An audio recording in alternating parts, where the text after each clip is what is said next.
Assalamu alaikum, peace be upon you all. This is your host, Amina Ahmed, and you're watching Muslim Network TV. Welcome back to another episode of NextGen. This is our final episode on this week's theme of advocacy. In the beginning of this week, we spoke on activism, the importance of young people getting involved in the Black Lives Matter movement, the importance of allies. We spoke on mental health advocacy and removing the stigma around mental health. But our topic today is quite different in that it's necessary to talk about, but it's also not spoken about enough. The issue of political activism, the issue of getting involved politically. Now we're there on Muslim Network TV, Amazon Fire TV, Roku, all of our social media platforms, Facebook and YouTube, and soon on Apple TV as well. Now, when we speak about political activism and us as a community getting involved politically, we want to narrow that down a bit more. What does it mean to be progressive? What does it mean to be an individual who supported the Bernie campaign? Where are we at right now with that? As a young person, a lot of us had the issue of supporting Bernie. It was on the backs of young people. We were supposed to carry this campaign on our backs. But a lot of us feel confused right now. We feel lost and maybe even misunderstood. Where are we at right now? Young voters formed the grassroots of the efforts to win the Democratic presidential nomination. But the issue lies in the fact that the passion did not translate into the turnout that Bernie Sanders needed in Super Tuesday. Most notably in the South, where a strong showing by Joe Biden made the nomination contest a two-person race. The passion with young people was not lacking, but it's the turnout that was. And to address this today, to address the questions that I posed, what does it mean to be a progressive? What is up next for us as Bernie supporters? And where did we go wrong? We have two active Bernie supporters with us today. First, we have Akash Mehta. Thank you, Akash, for being with us today. Thank you so much, Amina, for having me. Thank you, and it's an honor for us. Akash is a graduate of U Chicago and helped organize U Chicago for Bernie. He's been doing New York journalism recently, including Jacobin, The Gothamist, and The Intercept, and he's creating a New York investigative news outlet. Akash, that's phenomenal. How have you been? Thank you. I've been good. I've been locked up right now. I'm in Ithaca with some friends, but yeah, I've been good. How are you? Pretty good, Akash. And when I read that you organize U Chicago for Bernie, my first question was, where is that at right now with Bernie Sanders not being a candidate? It's between Joe Biden and President Donald Trump. Where are we at right now in terms of young people and Bernie? Sure. And just to be clear, I was one of many people who organized U Chicago for Bernie, but it was incredible to get to spend my last months at college doing political work and being in this incredible community.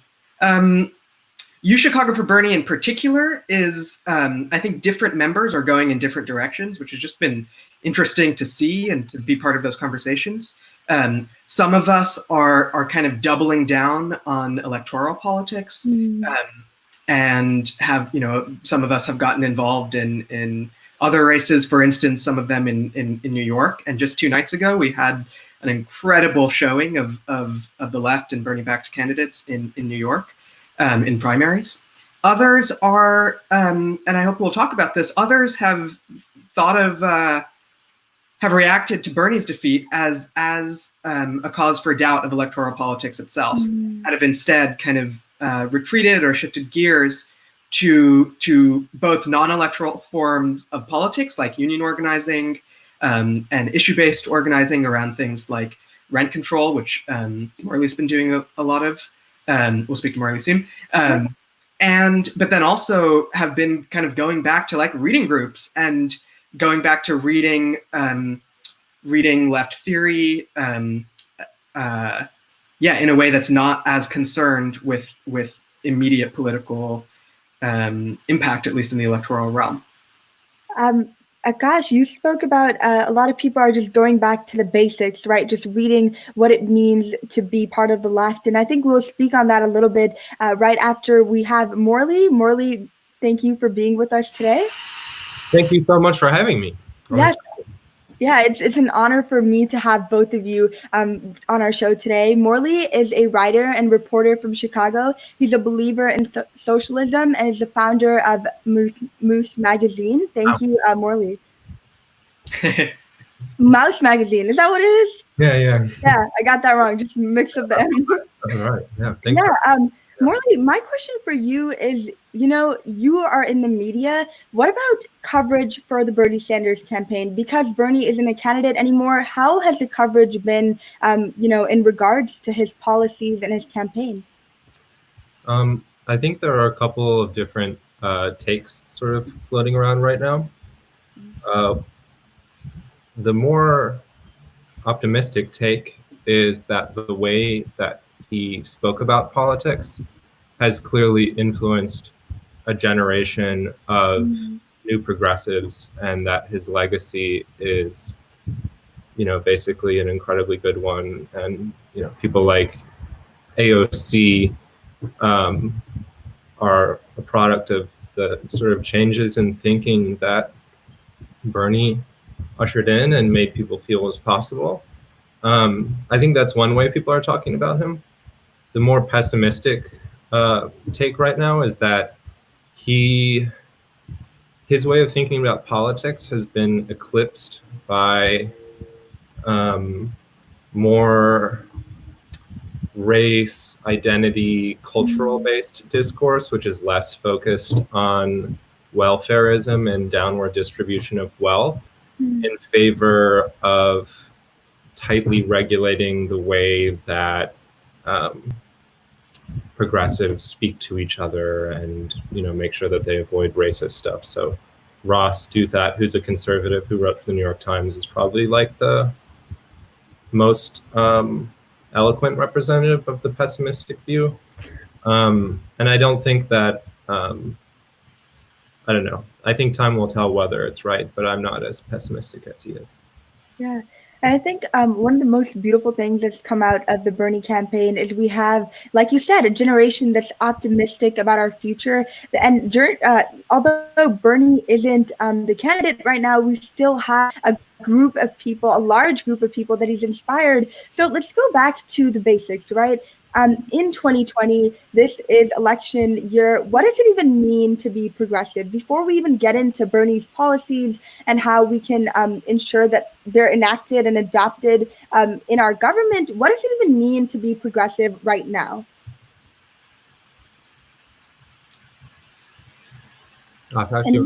Sure, yeah. It's so hard. One thing that I really appreciate about Bernie is that he's kind of introduced or reintroduced a new word as relevant to American politics, which is socialist. And so maybe in my answer, I'll separate between progressive and socialist, where what it is potentially, I'm just throwing this out here, potentially what it is to be progressive is to believe that the rules according to which life in America and across the world are systematically biased in favor of the wealthy and the powerful. And that they need to be rewritten.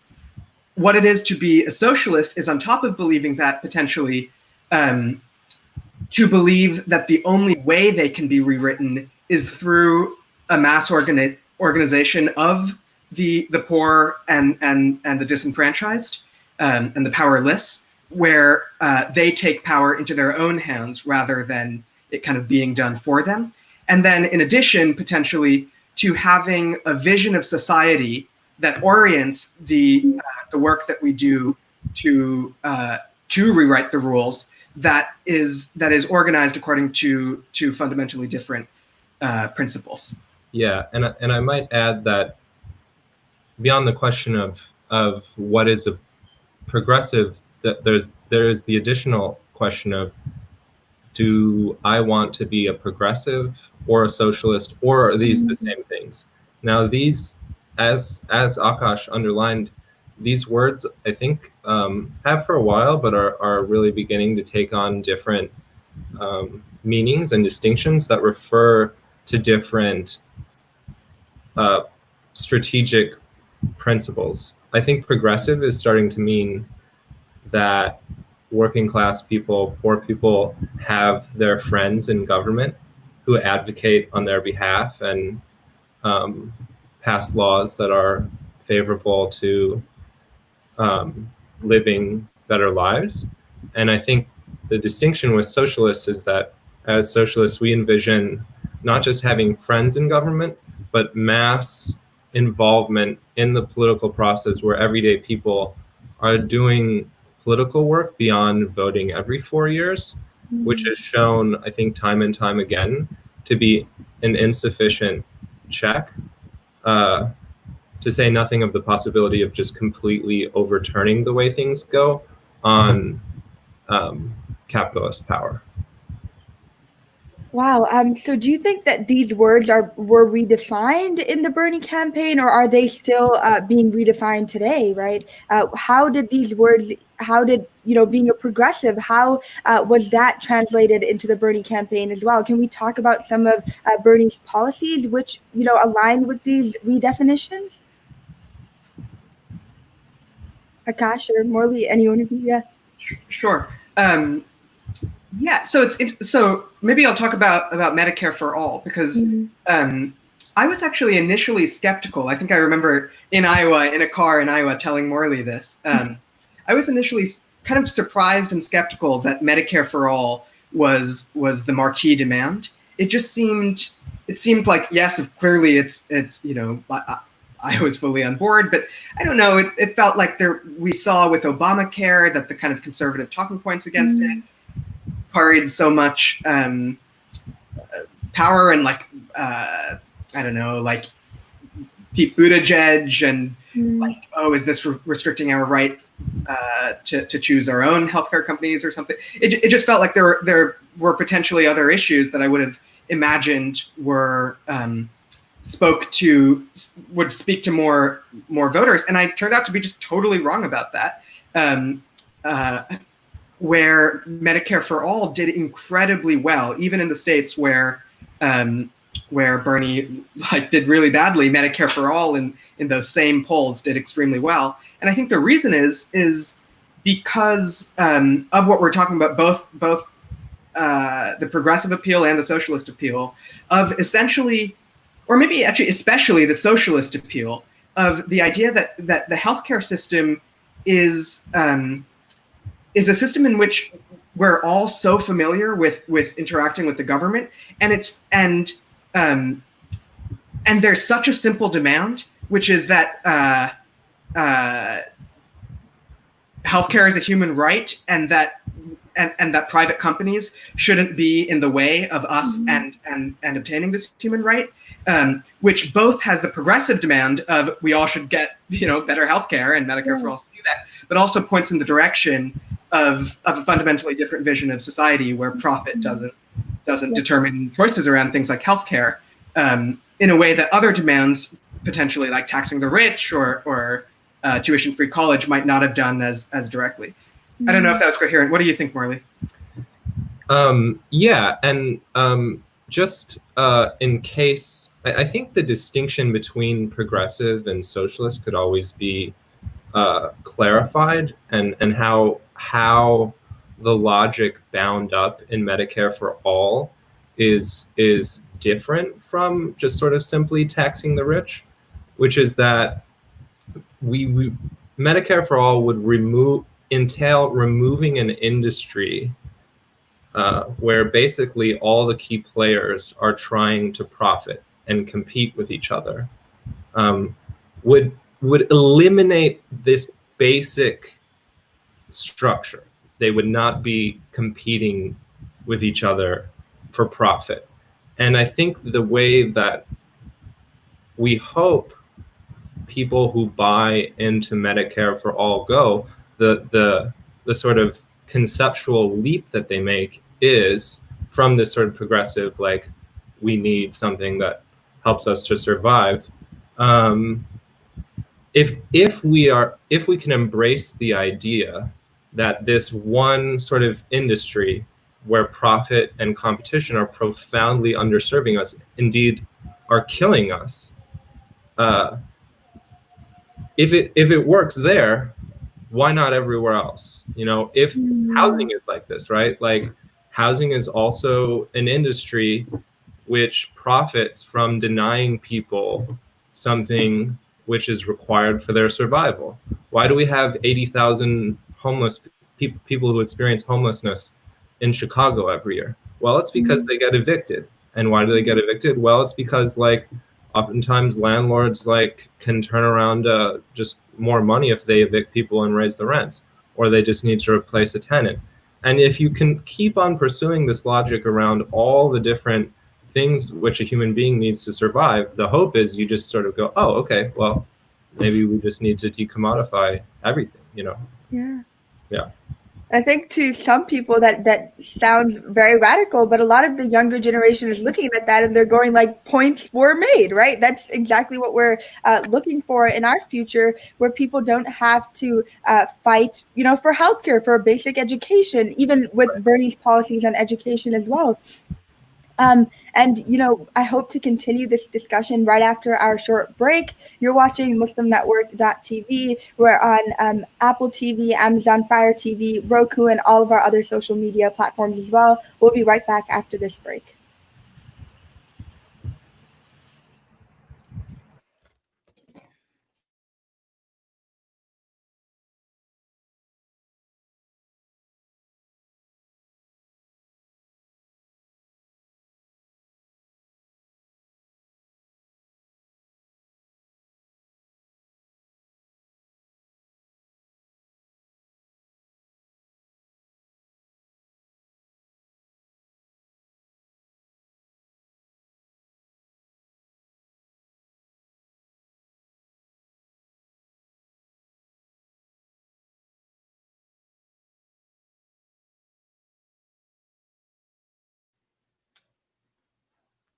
Welcome back to Muslim Network TV. Thank you so much, Akash and Murli, for being with us. We spoke on what does it even mean to be a progressive in this country, on Bernie's policies and how some of those policies not only create change today, but for our future as well. But I want to take it back to kind of a personal level. What did the Bernie campaign mean to both of you personally, right? Just at a very personal level, what did this campaign mean to you?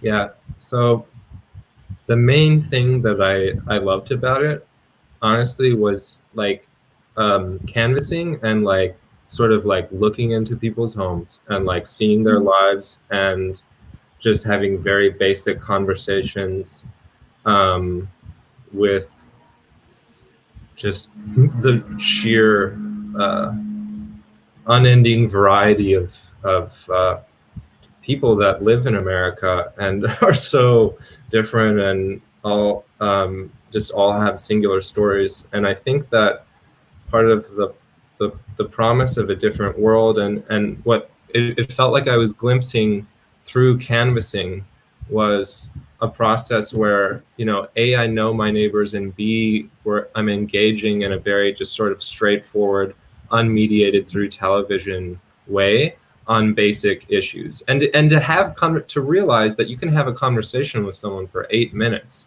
and raise questions that will possibly change both of your lives.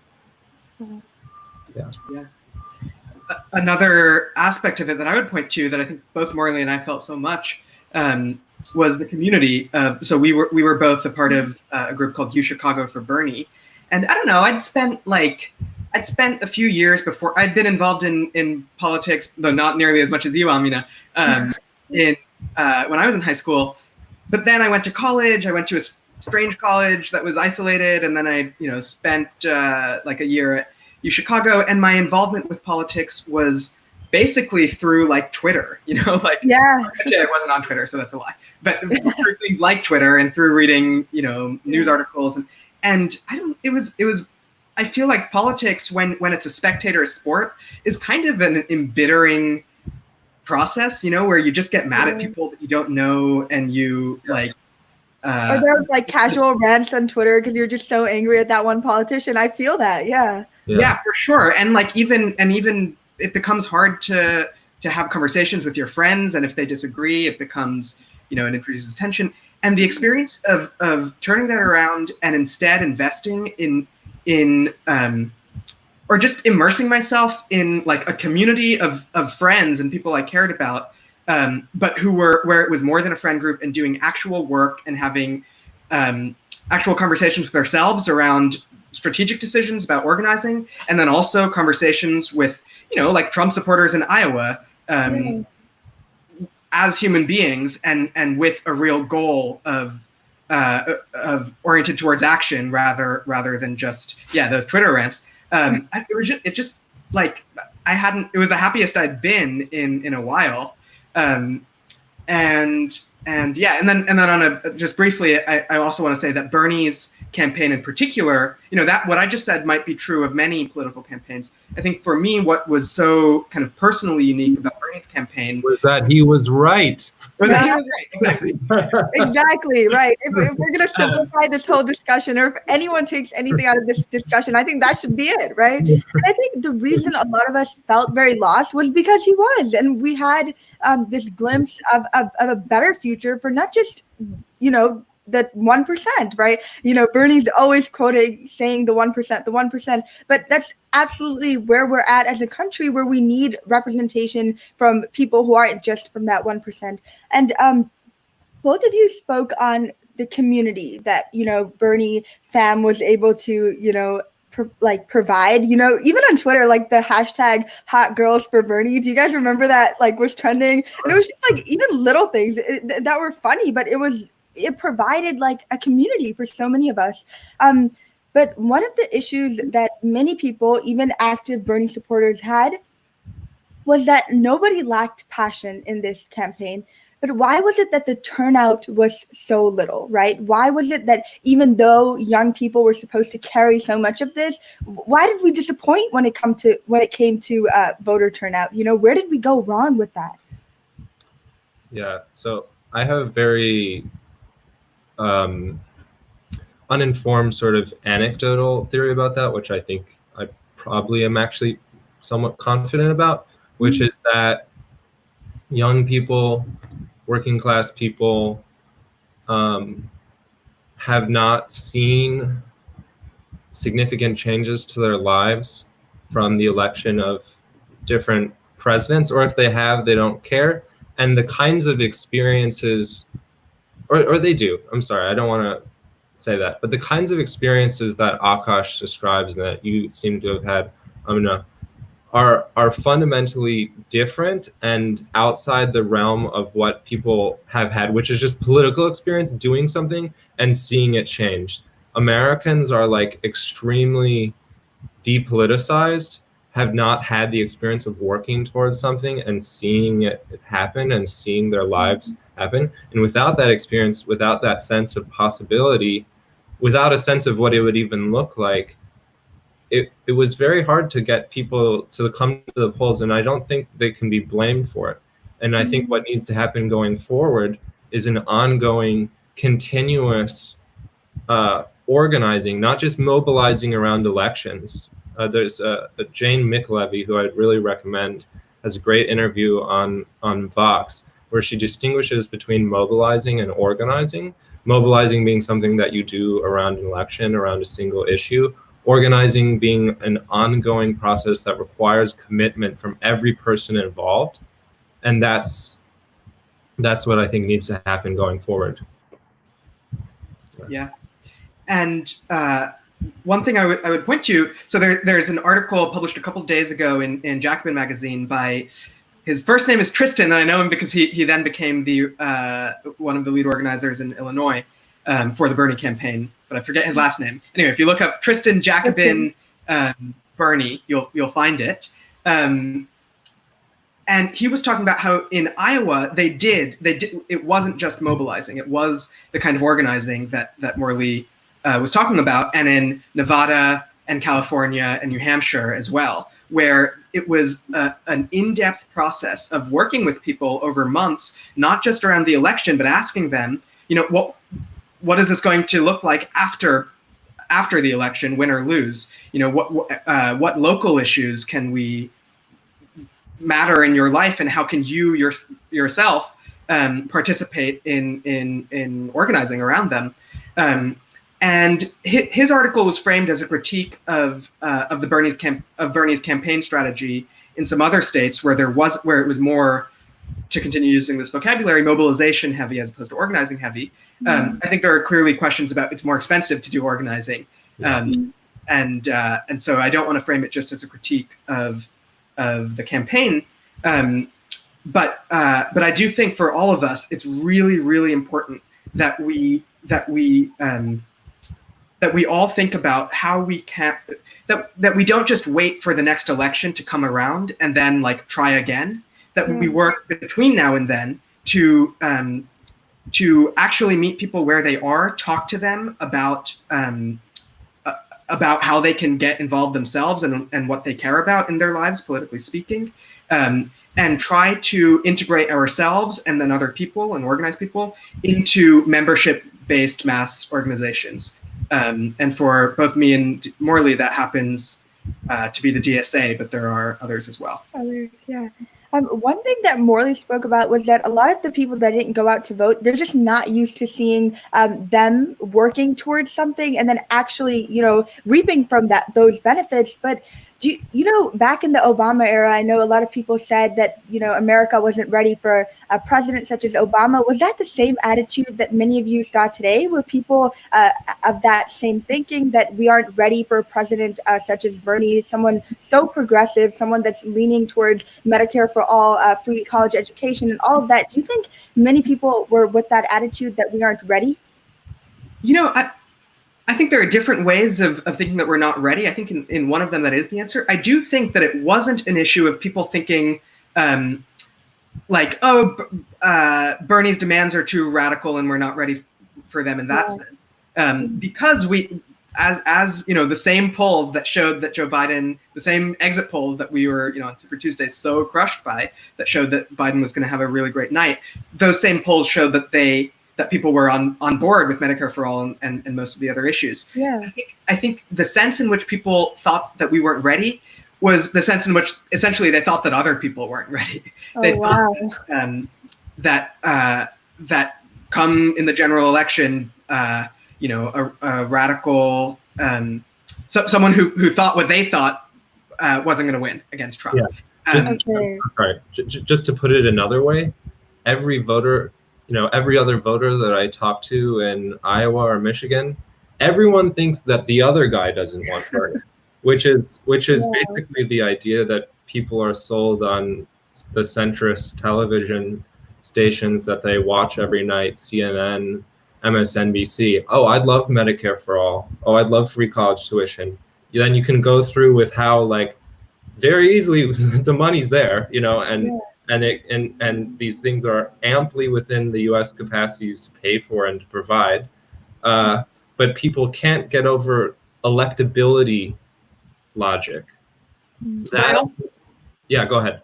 Sorry, yeah. I also want to point out, so part of this certainly is that we need to challenge this electability narrative, but what I want to say is that part of challenging the electability narrative is challenging the idea that, for instance, a Biden and a Bernie are yes, Bernie's more in line with my values. I feel like a lot of Democratic voters would say this, I support something like Medicare for all. But Biden ultimately, I think there's this sense that Biden and other centrist Democrats are ultimately have the same values actually, but just have a different strategy for achieving them. And so, that the difference between Biden and Bernie is something like temperament or strategy rather than something like ideology or actual values. Policies. Okay. So a lot of people thought that Biden just stood a better chance against Trump rather than Bernie. So that's kind of why they, didn't support him as heavily. Is that what you're saying?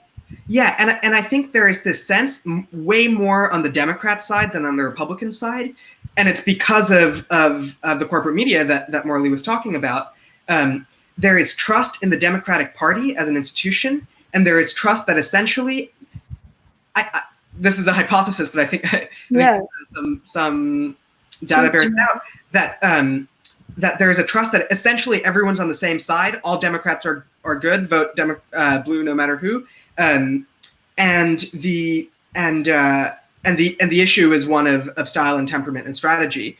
and this is why I think it's really important for us to continue to critique the Democratic Party and its standard bearers in order to show that, in fact, it's not just an issue of what's the right strategy for achieving our shared ends, but it is actually also an issue of what do we actually think like what's our vision for the world. Wow. Akash, you said something which was vote blue no matter who. And I think that's what we're going to continue with right after our short break. Thank you, guys. We are here with Akash and Morley, and we'll be right back.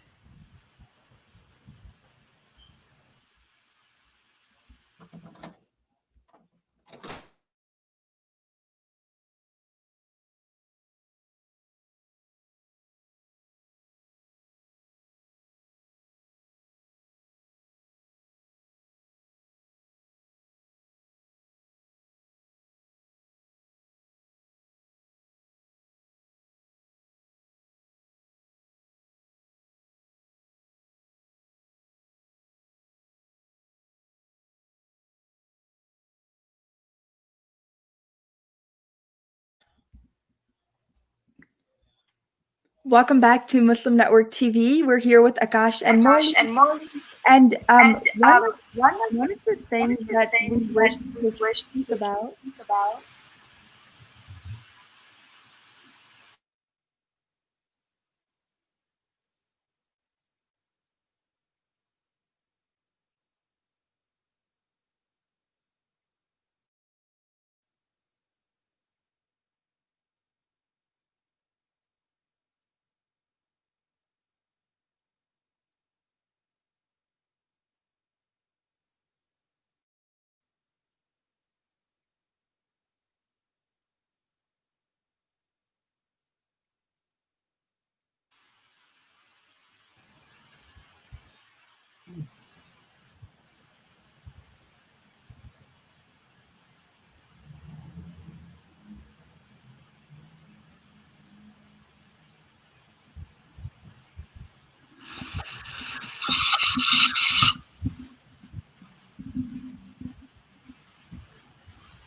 Welcome back to Muslim Network TV. Sorry about that.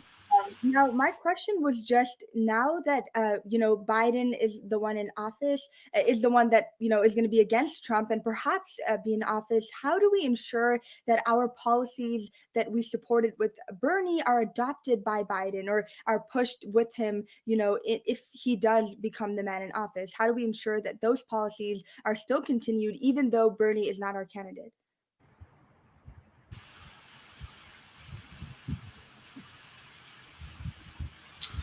I can take a first stab, which is so. If I were in a swing state, I would vote for Biden, and I suppose I would encourage anyone else in a swing state to do the same. I don't think we should think much about voting. I think it's not really. This is a separate conversation, but I think it shouldn't be thought of as a political decision, because it's not an issue of. It's not a collective action. It's an individual action.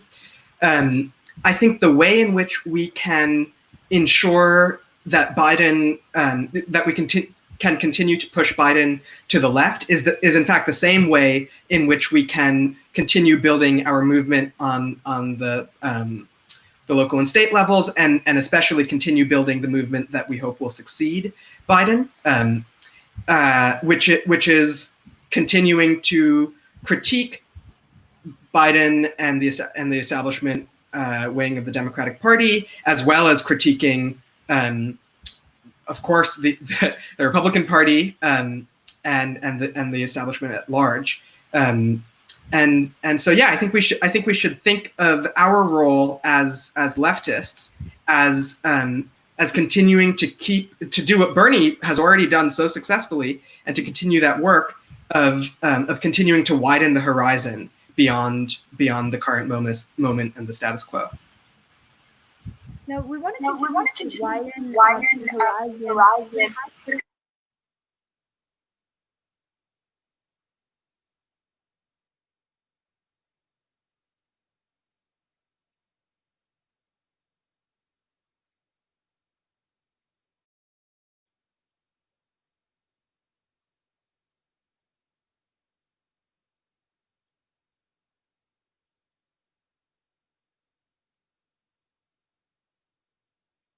can hear me. I heard you, Akram.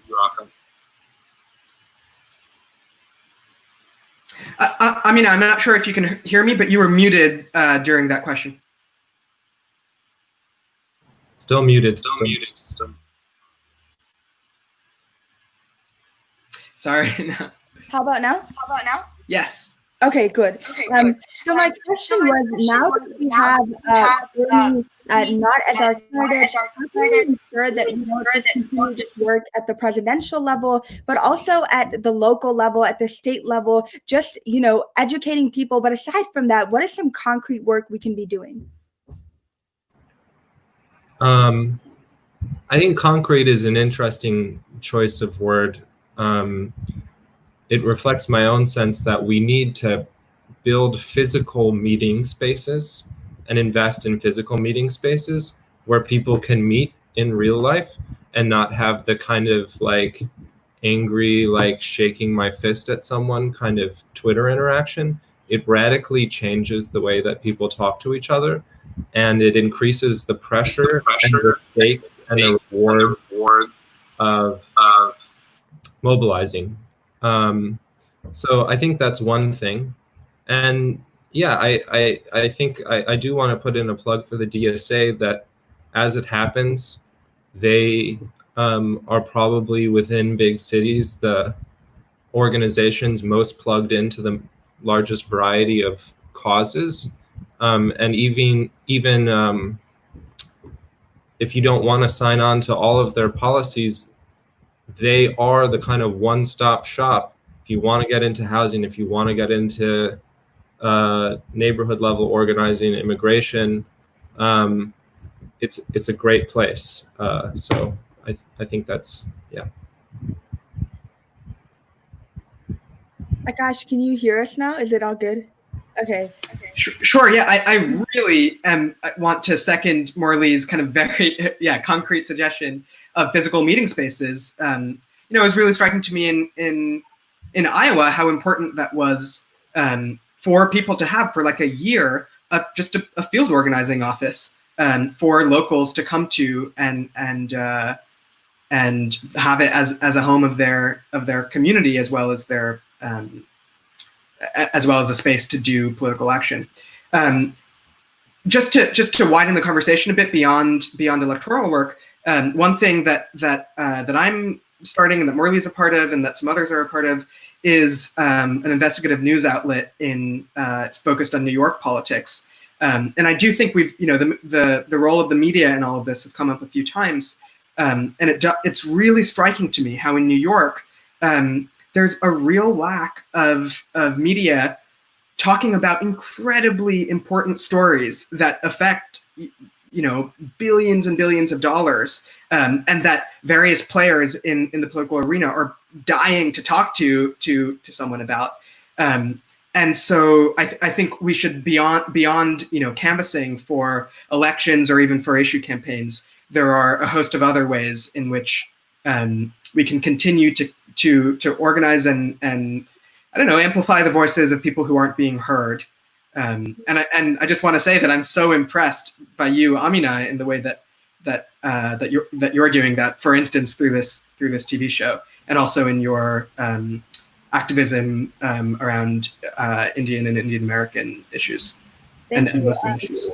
Thank you so much, Akash, for that. That's, I think it's necessary that someone creates a platform in which we amplify the voices of young people, because for so long, I think minorities have been complaining that we aren't given a platform. And you know what? If we aren't given one, why not just create one ourselves in which we do exactly what you said, amplify the voices of people who are not generally heard by mainstream media. Akash, you spoke a little on other outlets that we can do aside from just voting, right? Aside from just elections and all of that. How can young people continue educating themselves on politics, on political involvement, even after elections?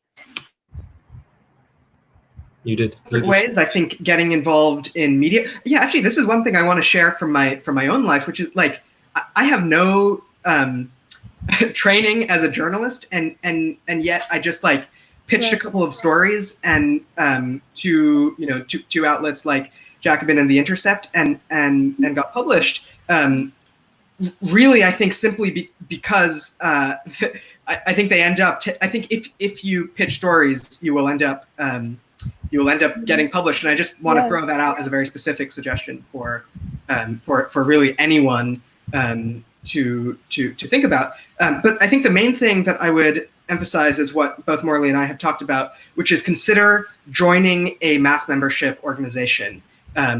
The DSA, the Sunrise Movement, the Gente, there are a number of them. But consider joining a community in which politics is not thought of as an individual action, as an arena for individual people to voice their individual opinions, but is instead thought of as a collective action where we have to engage with each other and then make collective decisions, both because it's more powerful and because it's more it's a more meaningful experience on a personal level, and because I think it really has the potential to, what do I want to say, to model the kind of society that we're trying to build. Yeah. And before we end, I want to speak on, what is your advice to Bernie supporters? Because I spoke on this a little bit before, that a lot of us do feel lost. I was speaking to one Bernie supporter, and she was telling me that ever since the campaign ended, she did a lot of work, for the campaign. But, aside from that, she's kind of just been doing nothing, not even much reflection, just because she feels very lost, because a lot of us were given hope by the Bernie campaign. But now that's over, what's your advice to young people that want to keep being politically involved, to young Bernie supporters? What is your advice? So one thing is, I think the YDSA is a great route for doing that. Another thing is to confront, through historical examples, a wider variety of kinds of political conduct beyond just voting. It can be incredibly inspiring to read stories of farm workers, immigrants, housing activists in America, especially during the early part of the 20th century, who organized in a way that is almost unimaginable to people today. Just the sheer numbers, the sheer level of political fluency among people who oftentimes had not gone to high school, who were reading complicated, socialist newspapers, having those discussions. Not only is it just inspiring as an example, but it makes you burn with a desire for a kind of community, a kind of regularity and passion of discussion that once was possible and might therefore be again. And that confrontation with history is really central to it. And that's where there's really that place for reading groups is central, I think. I think one of the things that a lot of people are happy about right now is we're seeing somewhat type of resemblance of that organization today in the Black Lives Matter movement. A lot of people compare it to some of what we saw in the civil rights movement, in the Black liberation movements, of people gathering, demanding one thing, right? Yeah. And, we say that a lot of us are saying that we're in the middle of a revolution. What do you guys say to that? That's crazy, especially for us as Bernie supporters, people who are passionate about things of that sort. Seeing a movement like that today in the middle of a pandemic is truly beautiful to many of us. Absolutely. Yeah. I think calling it a revolution is one of those instances of like the best kind of wishful thinking.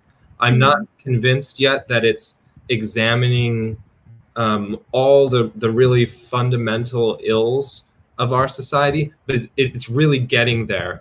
Questioning the very existence of police and mass incarceration in this major, hugely mobilizing way feels like just this incredibly inspiring shakeup of my view of what feels possible and what feels possible to question. And even though I'm not convinced yet that the movement has a holistic understanding of the many historical causes of mass incarceration and police brutality, and oftentimes reduces it to a question of individual officers hating Black people, being racist. And I think many in the movement have a much more sophisticated understanding as we begin to think through all the processes that led up to the savage murder of George Floyd. You end up getting there. It's this sort of prism look into, you know, the past few decades of the worst imaginable response to the decline of industrial jobs, which was like, okay, we'll lock up everybody who like used to have those jobs. Some will be cops, some will be drug dealers. And when you learn about that, it's like, oh my God, like this was a huge mistake. This is horrific. So yeah. I think one of the things that at least we've learned, you know, today is that even though we might not be in the middle of what we would call revolution, we're at the beginning of something, right? Something is there. People are asking questions, and these questions are going to be heard, and people will not silence themselves, will not allow anyone else to silence them until their concerns are heard and until justice is served to those who have been killed by police brutality and racism in this country. I want to thank both of you so much for such an enlightening dialogue today. Both of you have done phenomenal work. Thank you so much. Your work is definitely needed today. And thank you for all of our viewers, for everyone who is watching. Have a great weekend. Stay safe. And until next week, Assalamu alaikum. Thank you so much. Thank you so much, Amina. Thank you, guys. Thank you.